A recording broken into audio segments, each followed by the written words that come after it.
Selamat pagi bagi kita semua. Perkenalkan, nama saya Bulanti Rahmanalu, mahasiswa Ekonomi Pembangunan angkatan 2019.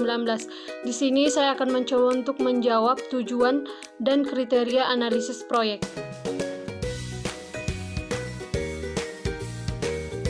Yang pertama adalah tujuan analisis proyek.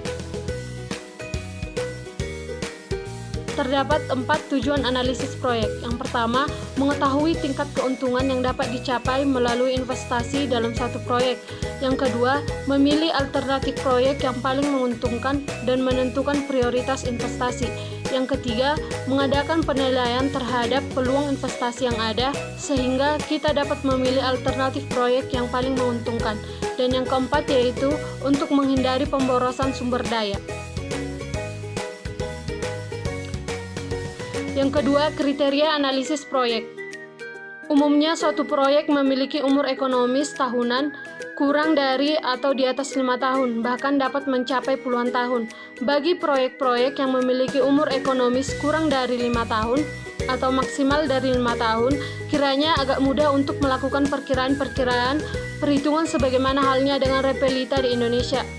Namun bagi proyek-proyek yang memiliki umur ekonomis di atas 5 tahun atau puluhan tahun, kira-kira agak sukar untuk melakukan perhitungan-perhitungan, khususnya ramalan mengenai perkembangan ekonomi di masa-masa 10 tahun mendatang.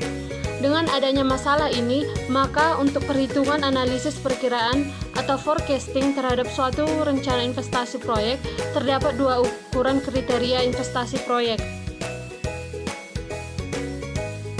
Yang pertama, undiscounted criterion. Ukuran kriteria ini tidak mempersoalkan apa yang akan digunakan atau diperoleh di kemudian hari. Berapa nilainya sekarang diukur dengan nilai uang sekarang. Kriteria ini dapat digunakan untuk menganalisis proyek-proyek yang memiliki umur ekonomis di bawah atau maksimum 5 tahun dan perputaran modal yang cepat.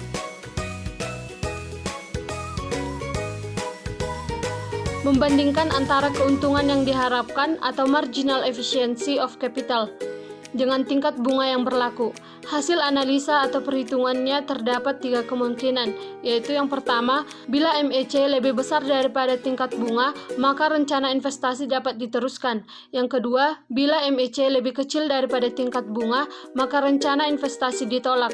Dan yang ketiga, bila MEC sama dengan tingkat bunga, maka akan tercapai break even. Dalam hal ini tergantung pada investor apakah akan meneruskan atau menolak suatu proyek investasi. Yang kedua adalah ranking by inception. Analisa ini menitik beratkan pada selisih gross benefit dengan biaya operasi dan pemeliharaan. Yang ketiga adalah payback period, merupakan analisa investasi yang didasarkan pada pelunasan biaya investasi oleh net benefit. Yang kedua adalah discounted criterion.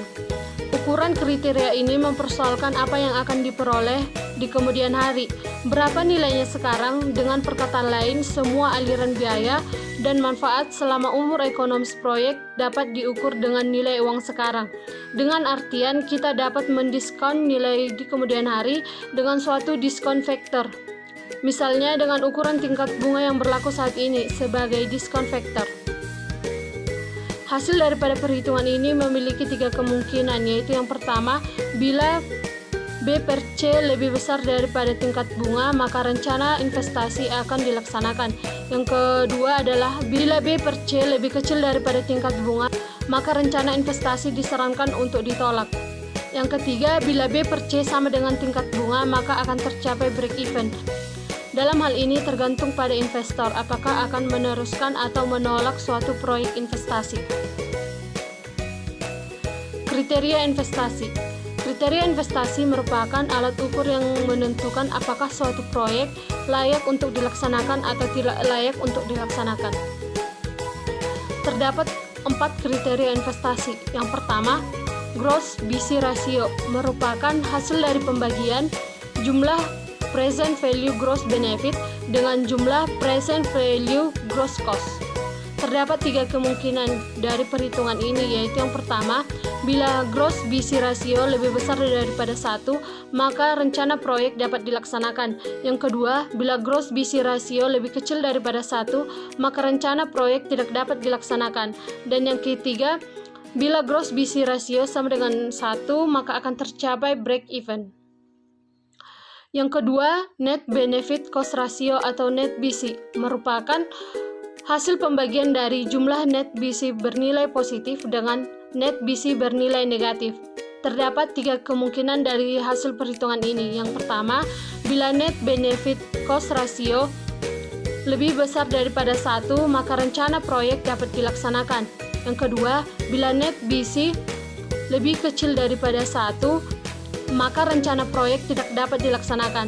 Dan yang ketiga, bila net BC sama dengan 1, maka akan tercapai break even. Kemudian, profitability ratio merupakan hasil pembagian dari jumlah present value gross benefit dikurang dengan O dan M dengan jumlah present value investment. Terdapat 3 kemungkinan dari hasil perhitungan ini, yaitu yang pertama, bila profitability ratio lebih besar daripada 1, maka rencana proyek dapat dilaksanakan. Yang kedua, bila profitability ratio lebih kecil daripada 1, maka rencana proyek tidak dapat dilaksanakan. Dan yang ketiga, bila profitability ratio sama dengan 1, maka akan tercapai break even. Kemudian net present value. Terdapat 3 cara untuk melakukan perhitungan terhadap net present value. Yang pertama adalah selisih dari jumlah present value gross benefit dengan jumlah present value gross cost. Yang kedua, selisih antara jumlah net BC bernilai positif dengan jumlah net BC bernilai negatif. Dan yang ketiga adalah selisih antara jumlah present value gross benefit dikurang O dan M dengan jumlah present value investment.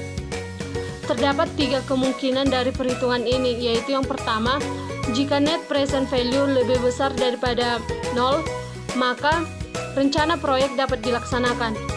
Yang kedua, bila net present value lebih kecil daripada 0, maka rencana proyek tidak dapat dilaksanakan. Dan yang ketiga, bila net present value sama dengan 0, maka akan tercapai break even. Yang terakhir adalah internal rate of return, merupakan hasil dari tingkat bunga yang menghasilkan net present value positif ditambah dengan net present value positif per net present value positif ditambah net present value negatif dikalikan dengan selisih antara tingkat bunga yang menghasilkan net present value positif. Dari hasil perhitungan terdapat 3 kemungkinan, yaitu yang pertama, bila IRR lebih besar daripada SOCC, maka rencana proyek dapat dilaksanakan. Yang kedua, bila IRR sama dengan SOCC, maka rencana proyek berada pada BEP. Dan yang ketiga, bila IRR lebih kecil daripada SOCC, maka rencana proyek tidak dapat dilaksanakan. Sekian yang dapat saya sampaikan. Apabila ada perkataan saya yang salah, mohon dimaafkan. Terima kasih.